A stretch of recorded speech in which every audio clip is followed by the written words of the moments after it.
Hey everyone! The sun just came out and it is thrilling. Oh my gosh, Steve and I are so excited. We had all these days of sunshine forecast and then they vaporize and they don't happen. And all the weather is important, we know, but we certainly like to bask in the sunshine. And it's really cool to watch all the birds and the mammals just kind of take a deep sigh and go, yeah, I'm going to spend some time preening today. And so since the weather is lovely today, it's a good day to make a video. Right here, we have a beautiful, beautiful, beautiful plant in the middle of winter. And I just had to shine a light on this one because they are bringing us so much joy. We see them throughout the property here. This is one of the shrubs that have come up on their own. This is Rubus occidentalis, black raspberry. The fruits are divine. Oh my gosh, they're divine. They usually are fruiting maybe sometime in June, depending on the year, and then July sometimes.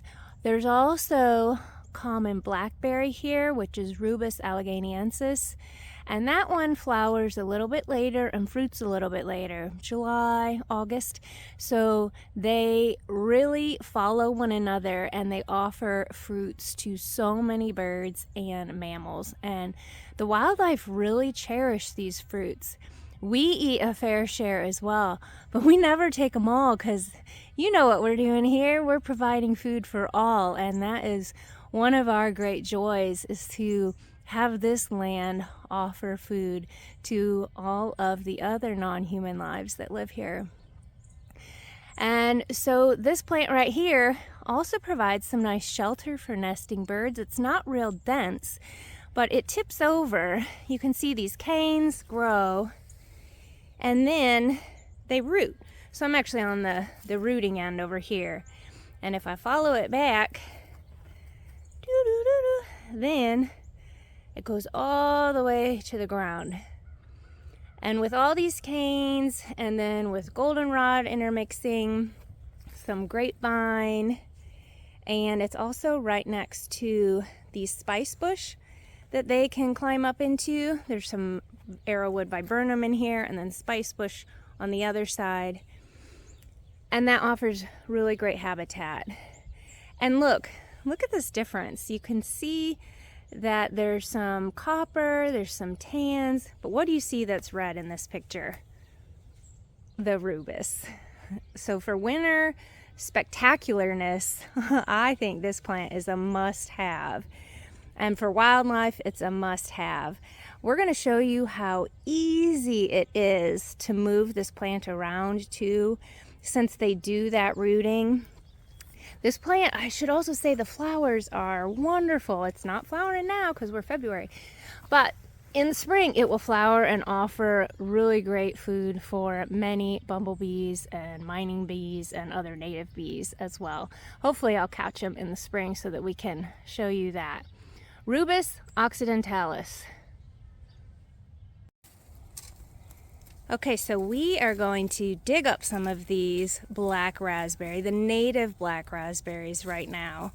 And before I get close to Steve, take a look at right here, because this is a really good example of where black raspberries like to grow. This is a pretty moist soil, not wet, but not super dry, and part shade. So that's what we've read that they like best.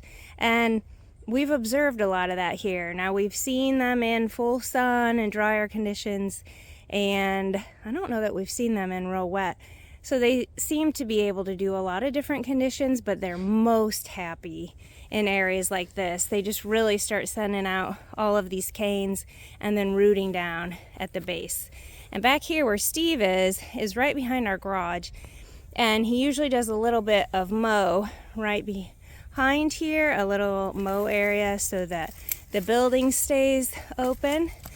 And given that what we see here now is WYSIWYG, what you see is what you get, almost all of our weeds, quote, are not weeds. They're spectacular native plants. And Rubus occidentalis, black raspberry does spread by seeds because the birds love it so much.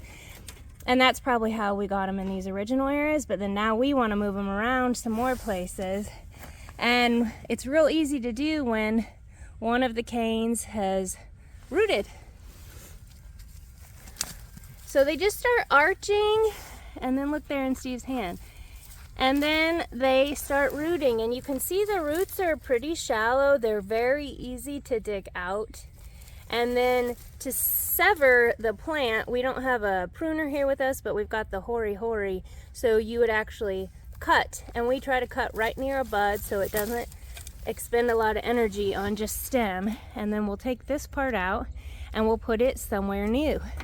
And it's that easy. Right in this zone, we've probably got, look at that, it's awesome. We probably have 100 plants we can move. It's really remarkable. When we moved here, we were seeking native plants everywhere. And then now, new ones are showing up here all the time. If you don't have any self-seeding on your land, just go take a look around. Probably city parks will have this in the edges.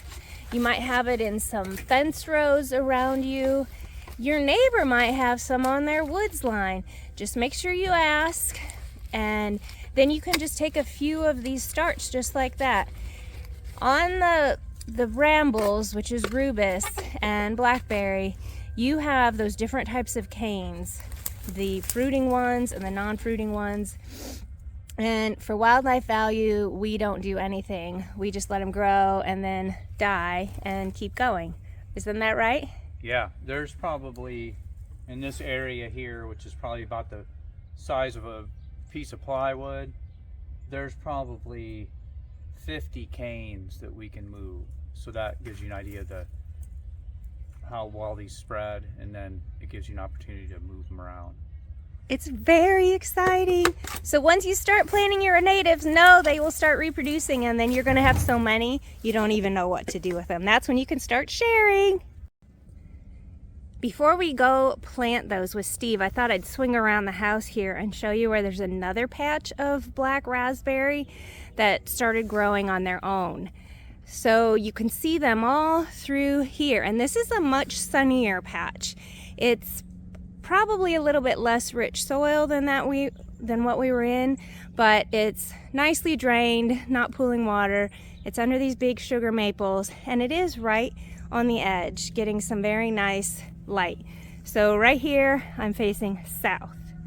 When I'm facing these trees, that's east. You can tell that in the summertime, these are going to be shaded a lot until the sun is in more the western sky.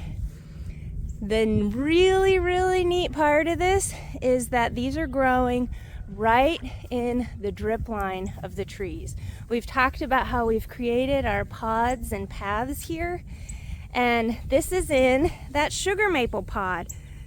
The limbs reach all the way out, and we just let the leaves drop, and most of these plants in here have sowed themselves.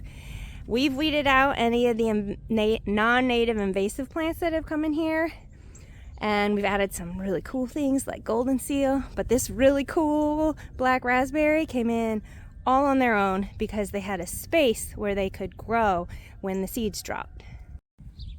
Okay, here we are planting. We're spreading the black raspberries around, the native black raspberries. Steve chose this spot because this is one of our elevated beds that we made when we had our humongous vegetable garden.